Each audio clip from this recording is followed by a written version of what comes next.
Hello, চলে এসেছি আবার একটা নতুন ভিডিও নিয়ে। তোমরা সবাই কেমন আছো? আশা করি সবাই ভালো আছো, আমিও অনেক ভালো আছি। অনেক দিন পর একটা কিছু আঁকতে ইচ্ছা করলো, তো তাই জন্য এই পেন পেন্সিল খাতা রবার নিয়ে সব বসে পড়েছি আমি আঁকতে। তো ক্রাফটিং করতে অনেক দিন ধরে ক্রাফটিং করছিলাম, তো সেই কারণে আমার একটু ক্রাফটের থেকে একটুখানি ছুটি নিতে ইচ্ছা করেছে। আসলে ব্যাপারটা কি, ড্রয়িং করতে আমার বিশাল ভালো লাগে, কিন্তু মাঝে মাঝে মানে এটাকে আমি নিজের অভ্যাসে পরিণত করতে পারিনি। আমার যখন ভালো লাগে, যেই টাইমে ভালো লাগে আমি সেই টাইমেই আঁকতে পছন্দ করি। আর সেই যখন আমার ভালো লাগে সেই টাইমে যদি আমি আঁকি তাহলে আঁকাটা আরও সুন্দর হয়। আর যদি নিজের ইচ্ছার বিরুদ্ধে গিয়ে আঁকি, মানে খুব তাড়াহুড়ো করে যদি কোনো জিনিস আঁকি বা ইচ্ছা করছে না তাও আমার প্রেশার নিয়ে আঁকতে হবে, এরকম যদি কোনো ব্যাপার হয় তো সেই জিনিসটা আমার দ্বারা সুন্দর হয় না। আশা করি কারোর দ্বারাই হয় না। যেটা নিজের মন চায় সেটা করতে সব থেকে বেশি প্রেফার করে সবাই। এবার সেটা কাজ হোক বা ড্রয়িং হোক, ডান্স হোক, গান হোক, যাই হোক না কেন।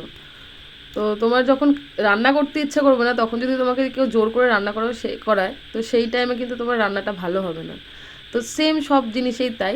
তো আঁকাটা আমার ভীষণ প্রিয় জিনিস, মানে ছোটো থেকেই অনেক ইচ্ছা ছিল এই আঁকা নিয়ে অনেক কিছু করার, তো করতে পারিনি। যতই হোক মিডিল ক্লাস ফ্যামিলির একটা মেয়ে আমি, তো সেই ক্ষেত্রে সব কিছু একটু স্যাক্রিফাইস করতেই হয়। তো সেই জন্য আঁকাটাই আমার স্যাক্রিফাইস করে ফেলেছিলাম একটা টাইমে। তো এটা নিয়ে আবার একটু নতুন কিছু করার চেষ্টা করছি, দেখা যাক। আচ্ছা, একটা জিনিস তোমাদেরকে বলা হয়নি।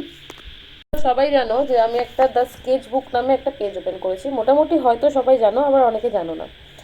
তো ব্যাপারটা হচ্ছে আমি কয়েকদিন ধরে স্কেচের দিকটা একটু ফলো করছিলাম, তো আমি দেখছিলাম যে আমার স্কেচের হাতটা পুরোটাই খারাপ হয়ে গেছে। মানে আমার দ্বারা স্কেচটা হচ্ছে না ঠিকঠাক, যেটা আমি চাইছি সেরকম টাইপের আমি দিতে পারছি না। আর এটা হতে পারে আমি অনেক দিন হয়ে গেল যে আমি স্কেচ থেকে, মানে স্কেচ বলতে কি, মানে আমি ড্রয়িং থেকে দূরে ছিলাম, হতে পারে সেই কারণের জন্যই, হতে পারে না এটাই অবশ্যই একমাত্রই কারণ। আহ, তো ভাবছি যে একটা স্কেচের ক্লাস করব অনলাইনে অবশ্যই। তো তোমরা কি বলছো? তোমরা কি দেখতে চাও ওই স্কেচের ক্লাসের কিছু কিছু ভিডিও? যদি দেখতে চাও অবশ্যই জানাবে। ঠিক আছে, তোমাদের সাথে তাহলে শেয়ার করবো মাঝে মাঝে, নাহলে আমাকে নর্মাল যে ভিডিওগুলো আছে সেগুলো তো আসবেই, তার সাথে একটা ছোট্ট ক্লাসের ভিডিও তোমাদের সাথে শেয়ার করব।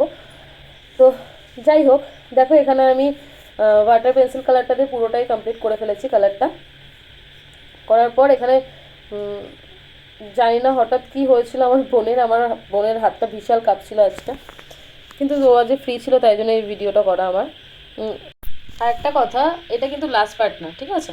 মানে এটা একটা ডিটেলিং ভিডিও আসবে। এটা জাস্ট আমি একটু বেসটা করে রেখে দিয়েছিলাম, যেহেতু ওয়াটার কালার, তো সেই কারণের জন্য একটু শুকানোর জন্য রেখে দিয়েছিলাম। এর ওপর থেকে কিছু আমার কারুকার্য আছে, সেটা করে আমি পরের ভিডিওতে আবার আসব। ঠিক আছে?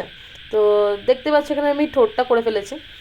ঠোঁটটা একটুখানি আমার নিজের মতন করেই ঠোঁটের কালারটা করেছি। তো কেমন লাগলো জানিও ভিডিওটা। ভালো লাগলে একটা ছোটো লাইক কমেন্ট করে দিও। টাটা।